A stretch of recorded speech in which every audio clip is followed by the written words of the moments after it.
नमस्कार, सुजस बुलेटिन में आपका स्वागत है। मैं हूं आपके साथ अश्विनी सरोही। एक नजर हेडलाइंस पर। मुख्यमंत्री श्री भजनलाल शर्मा की ब्रिटिश उप उच्चायुक्त से मुलाकात। राइजिंग राजस्थान इन्वेस्टमेंट समिट के तहत प्रदेश में ब्रिटिश निवेशकों की सहभागिता पर की चर्चा। खेल प्रतिभाओं को बढ़ावा देने के लिए राज्य सरकार प्रयासरत। युवाओं के सर्वांगीण विकास के लिए जल्द लाई जाएगी यूथ पॉलिसी। वरिष्ठ नागरिक तीर्थ यात्रा योजना के तहत आवेदन की बढ़ी तारीख, अब 23 सितंबर तक कर सकते हैं आवेदन। मुख्यमंत्री श्री भजनलाल शर्मा से मुख्यमंत्री कार्यालय में आज गुजरात राजस्थान के ब्रिटिश उप उच्चायुक्त श्री स्टीव हिकलिंग ने मुलाकात की। इस दौरान मुख्यमंत्री ने श्री हिकलिंग से आगामी 9 से 11 दिसंबर तक राजस्थान में आयोजित होने वाले राइजिंग राजस्थान इन्वेस्टमेंट समिट में ब्रिटिश निवेशकों की सहभागिता पर चर्चा की। साथ ही मुख्यमंत्री ने राजस्थान में निवेश के अवसरों, आर्थिक विकास की संभावनाओं और प्रदेश की निवेश अनुकूल नीतियों के बारे में ब्रिटिश उप उच्चायुक्त के साथ जानकारी साझा की।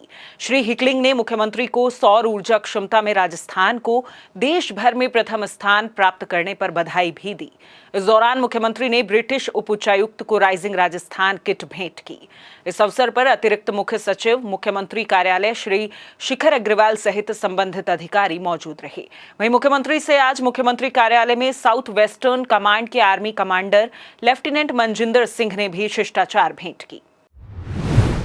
दौसा में 2 साल की मासूम 35 फीट गहरे खुले बोरवेल में गिर गई थी, जिसे एनडीआरएफ की टीम ने कड़ी मशक्कत के बाद सुरक्षित बाहर निकाल लिया है। बच्चे के सुरक्षित बाहर निकलते ही मुख्यमंत्री श्री भजनलाल शर्मा ने सोशल मीडिया संदेश में लिखा, दृढ़ समर्पण, अटूट धैर्य और अटल संकल्प शक्ति को नमन। दौसा में 35 फीट गहरे गड्ढे में फंसी 2 वर्षीय मासूम नीरू को एनडीआरएफ व एसडीआरएफ द्वारा संचालित बचाव अभियान में सफलता पूर्वक सुरक्षित बाहर निकाला जाना बेहद हर्ष का समाचार है। चिकित्सकों को बच्ची के स्वास्थ्य की निगरानी और आवश्यक उपचार के संबंध में विस्तृत दिशा निर्देश दिए गए हैं। इस बचाव अभियान में असाधारण कौशल, समन्वय व संयम का परिचय देते हुए इसे सफल बनाने के लिए बचाव दल के सभी कर्मठ सदस्यों का हार्दिक अभिनंदन। आप सभी बधाई के पात्र हैं। राज्य सरकार युवाओं के सर्वांगीण विकास के लिए जल्द ही यूथ पॉलिसी लाने जा रही है। साथ ही खेल प्रतिभाओं को बढ़ावा देने के लिए भी सरकार प्रयासरत है। इसी कड़ी में उप मुख्यमंत्री दिया कुमारी ने मीडिया से बातचीत में कहा कि प्रदेश के खिलाड़ियों ने राजस्थान ही नहीं बल्कि देश का नाम रोशन किया है। हमारी सरकार ऐसे खिलाड़ियों को प्रोत्साहन देने के लिए संकल्पबद्ध है।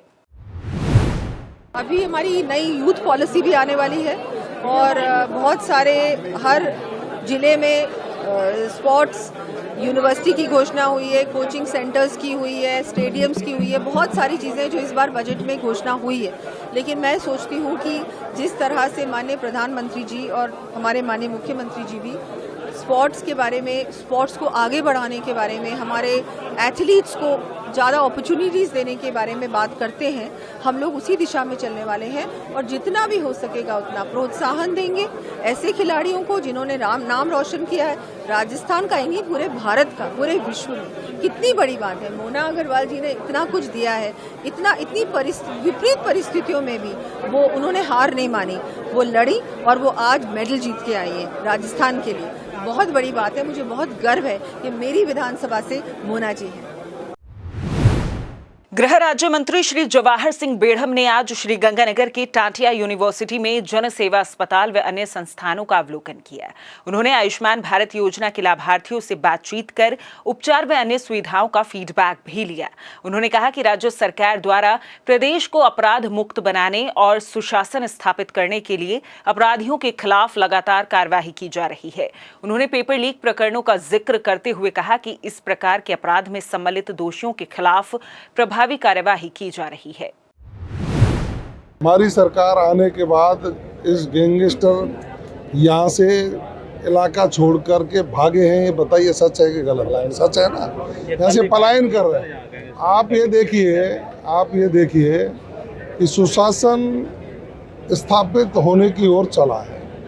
प्रदेश के मुख्यमंत्री आदरणीय भजनलाल शर्मा जी ने अपराध के खिलाफ ठोस और कठोर कार्रवाई करने के निर्देश दिए हैं। उसी का प्रतिफल है कि आज हम देख रहे हैं कि अपराध के, संगठित अपराध के ग्राफ में कमी आई है। पेपर लीक माफिया सलाखों के पीछे पहुंचा है।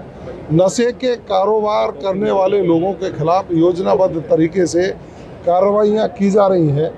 हमने पुलिस को कहा है कि जहां भी आपको आपराधिक गतिविधि, गैर सामाजिक गतिविधियां सूचना मिले, कठोर से कठोर कार्रवाई करें। और उसी श्रृंखला में मेरा आज ये गंगानगर आना हुआ है। ये बॉर्डर का जिला है, यहाँ की कानून व्यवस्था सुदृढ़ हो, पुलिस को जो संसाधन चाहिए, जो व्यवस्थाएं चाहिए, और सरकार हमेशा देने को तैयार है।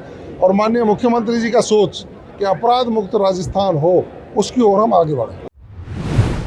राजस्थान में बुजुर्गों को तीर्थ यात्रा करवाने के लिए चलाई जा रही वरिष्ठ नागरिक तीर्थ यात्रा योजना के तहत राज्य सरकार के निर्देशानुसार आवेदन की तारीख 23 सितंबर तक बढ़ा दी गई है। देवस्थान विभाग के आयुक्त श्री वासुदेव मालावत ने बताया कि विभाग के मंत्री श्री जोराराम कुमावत के निर्देश पर वरिष्ठ नागरिक तीर्थ यात्रा योजना के तहत आवेदन की अंतिम तिथि अब 19 सितंबर से बढ़ाकर 23 सितंबर कर दी गई है। उन्होंने समस्त पात्र आवेदकों से आह्वान किया है कि अब 23 सितंबर तक आवेदन करते हुए इस योजना का लाभ उठाएं। परिवहन एवं सड़क सुरक्षा विभाग की शासन सचिव एवं आयुक्त श्रीमती शुचि त्यागी ने आज प्रदेश भर के प्रादेशिक परिवहन अधिकारियों की वीसी के जरिए बैठक ली।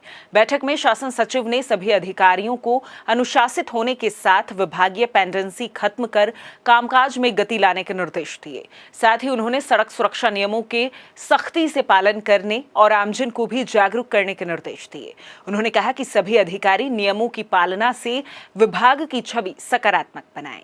उन्होंने कहा कि परिवहन विभाग आमजन से जुड़ा महत्वपूर्ण विभाग है। विभागीय अधिकारियों के प्रभावी नेतृत्व के साथ टीम वर्क के रूप में कार्य आमजन को राहत पहुंचाएगा। राज्य सरकार के संयुक्त उपक्रम राजस्थान स्टेट गैस का आज स्थापना दिवस मनाया गया। इस अवसर पर RSGL के प्रबंध संचालक श्री रणवीर सिंह ने सभी प्रमोटर्स, स्टेक होल्डर्स, अधिकारियों और कार्मिकों को बधाई दी। उन्होंने बताया कि RSGL द्वारा 16 CNG स्टेशनों के जरिए 24 घंटे वाहनों को CNG गैस उपलब्ध कराई जा रही है। इस वर्ष 2 नए CNG स्टेशन शुरू किए जाएंगे। उन्होंने कहा कि इस वर्ष RSGL स्थापना के 11 साल पूरे होने पर सालाना कारोबार को 92.52 करोड़ से बढ़ाकर 111 करोड़ तक पहुंचाने के समग्र प्रयास किए जाएंगे। श्रीगंगानगर जिले की सादुल शहर पंचायत समिति की ग्राम पंचायत बुधरवाली में गुरुवार को रात्रि चौपाल में बीकानेर संभागीय आयुक्त श्रीमती वंदना सिंघवी ने आमजन की समस्याएं सुनकर अधिकारियों को निस्तारण के निर्देश दिए। रात्रि चौपाल में ग्रामीणों ने संभागीय आयुक्त को विभिन्न समस्याओं से अवगत करवाया। संभागीय आयुक्त ने मौके पर ही संबंधित विभागों के अधिकारियों को बुलाकर इन प्रकरणों की जांच कर ग्रामीणों की समस्याओं के जल्द निराकरण के निर्देश दिए। उन्होंने कहा कि क्षेत्र में नशे के खिलाफ जिला प्रशासन और पुलिस की ओर से लगातार कार्रवाई की जा रही है। युवाओं को नशे से दूर रहने के लिए जागरूक करने के साथ साथ उन्हें विभिन्न गतिविधियों से जोड़ा जा रहा है।